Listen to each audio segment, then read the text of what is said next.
Nama saya Desitasi dengan NIM 8580936165 Daftar Kapasulu PWGJ Pontianak. Pada kesempatan kali ini saya akan melakukan praktikum tentang sifat cahaya, yaitu percobaan pemantulan cahaya. Adapun tujuan dari praktikum ini yaitu menjelaskan sifat-sifat cahaya, menjelaskan sifat-sifat bayangan yang dihasilkan oleh cermin, menjelaskan sifat-sifat bayangan yang dihasilkan oleh lensa, menentukan fokus cermin cekung, dan menentukan fokus lensa cembung. Adapun alat dan bahan yang saya gunakan pada praktikum kali ini yaitu ada cermin datar, selanjutnya ada cermin cekung dan cembung, saya menggunakan sendok. Selanjutnya ada lampu senter, ada selah cahaya, saya menggunakan kardus sambil bangi. Selanjutnya ada layar atau tabir kertas. Adapun langkah-langkah percobaannya akan kita simak di video berikutnya. Percobaan pertama yang harus kita lakukan yaitu menyusun alat dan bahan seperti pada video ini, yaitu ada senter, celah cahaya, dan tabir kertas.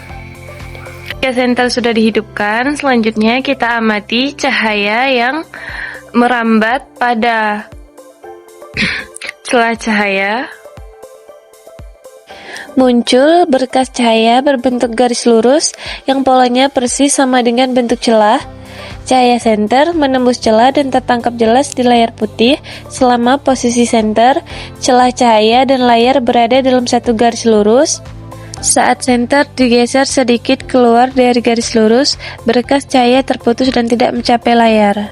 Langkah selanjutnya yaitu mengganti tabir kertas dengan sebuah cermin dengan susunan yang sama seperti tadi. Kita hidupkan senter. Berkas cahaya dari celah yang mengenai cermin tidak lagi berhenti, melainkan memantul ke arah lain. Cahaya pantul tersebut akan muncul sebagai titik atau garis cahaya baru di dinding atau langit-langit ruangan.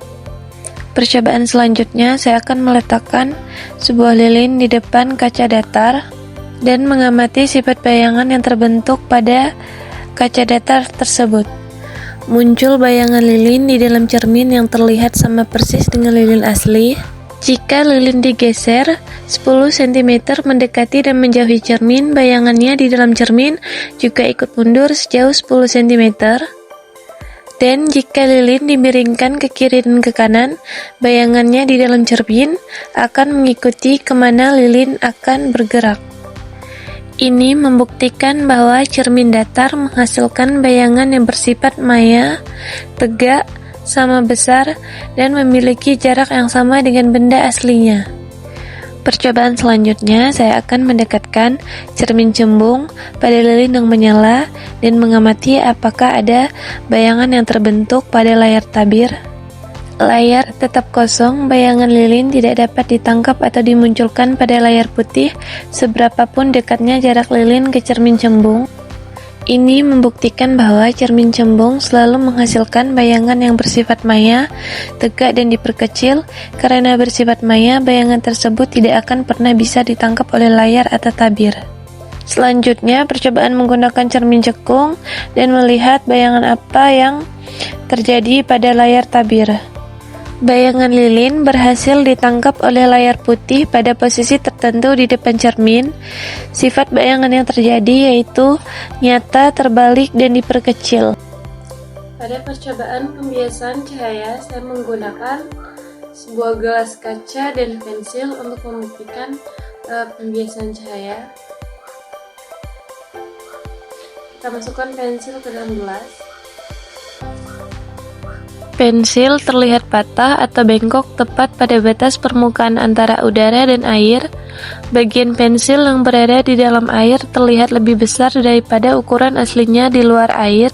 Ini membuktikan bahwa cahaya dapat dibiaskan atau dibelokkan ketika merambat miring melalui dua medium yang berbeda kerapatan optiknya. Kesimpulan dari praktikum ini yaitu cahaya memiliki sifat dapat merambat lurus dan dapat dipantulkan.